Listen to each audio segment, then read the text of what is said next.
Hello everyone and welcome to Best Side Cycling. I'm happy to announce that I made my way to Vancouver, 190 miles across 2 days, self-supported on my Brompton. So this is going to be a great video series. I have so much footage and content I want to show you about how that ride went. But for the first video, just to start, I want to go completely over my setup of how I left here from my home, all the changes that I've made up so far, and yeah, what I think about each sort of decision I made. So let's get into that first.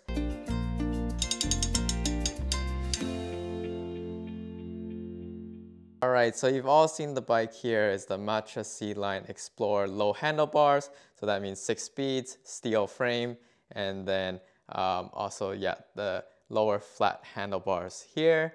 And then in the previous video, I've already shown you that I upgraded all the contact points. So I changed up the saddle to a more traditional road saddle. And then here with the grips, I've done some more things since last time. But here are the Ergon GP1S, the BioCork, but also what I added, that helped a lot during this ride, is add these Sequolab inner bar ends. So it gives me one more position to sort of put onto the bike, as well as I still sort of have access to my brakes here as well. So yeah, this came in really clutch. I really enjoyed that. And then you can see I have my camera set up and my Garmin set up all in the cockpit, as well as I did change out the pedals into clipless ones because I come from riding a lot of road cycling.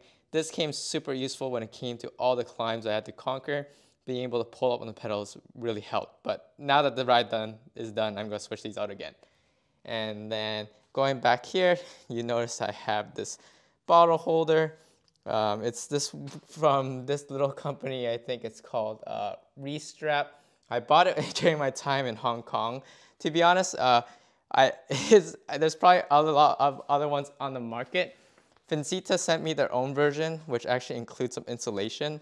But the one reason why I chose this one on my journey was because it was a little smaller in profile. This one ended up on the left, caught my knees a lot when climbing out of the saddle. But usually when you ride a Brompton, you don't climb on a saddle that often. So there's pros and cons here. This one definitely can fit a lot more stuff. And then with that, the other real nice addition for this ride was the Vincita sort of top tube bag. So this was sent over from them for me, and then it was really helpful on this ride because remember I did this whole thing self-supported, so I did not have the luxury of food stops or anything. I basically had to carry everything on me. So this ended up being the place where I just sort of put all my bars and consumables up here in the front, and it was basically like a back pocket on my jersey, and I put all my ID and stuff here in the back. So it's all super accessible. And then if you zip this right up, it gets right out of the way. And then as you can tell, you can still put the Brompton into kickstand mode with this on. The only time you have to take it off is when you want to access my Brompton toolkit. And the Brompton toolkit is stored in here, so you'd have to take that off. But it's very simple, just like 4 straps total that you need to change to get this off. So this is a highly recommend if you're doing some long distance with your Brompton. And then since I have it here, the other change I made since last time that I showed you is changing out the tires. So I ended up replacing them with the Continental Contact Urban. These are slightly less puncture resistant than the marathon racers that originally come with the Brompton, but they come with the advantage of less rolling resistance. There's 2 versions of them. I think there's like a folding version and a wired bead version. I didn't know the difference at first, so these are just the folding ones.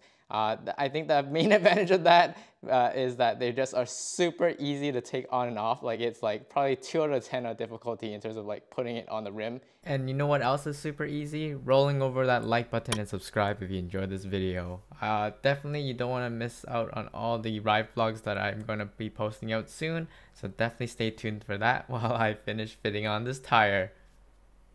Other than that, we have the front bag now, which is sort of the last main piece to all of this. But I ended up having to go with the Burrow bag. This is the large size, and it has a huge amount of capacity. I don't have it the way that I did for my ride because on my ride, this thing weighed like a tank. I put all my clothes all my camera gear in here. Luckily, I didn't have to bring my laptop all the way up, but that was easily an extra like 15 pounds on this bike. But anyway, the reason why this bag is so good is that it just has so much of what you need for a long trip. So here, extra pocket, I put my second bottle in here, and then on the right I had just anything else. So I put my camera equipment for easy access, but having 2 bottles was really, really nice for such a long ride because water refill stops aren't as common when you ride self-supported. And then what else would you need but a giant way to just put everything inside. So I'll show you what that looks like here. If I can open it with one hand. Yes, and yeah, it's just a huge space. It's like a giant chasm of anything you might want to fill. Side pockets here to both sides, and then the bottom here. So is it heavy? Of course. But for a completely self-supported ride, I basically had everything I needed for just as long as a sort of hotel bike touring that I could do. I didn't bring my own tent or anything, but I basically had everything else, especially on the clothes and in that department. So it was pretty neat. That was pretty long-winded, but this was my setup. I think when I left on the ride, I should have measured how heavy my bike was, but it was easily sort of 45 pounds or getting into that range. So with all the bags, everything filled up. So yeah, but I did end up being able to make it to Vancouver.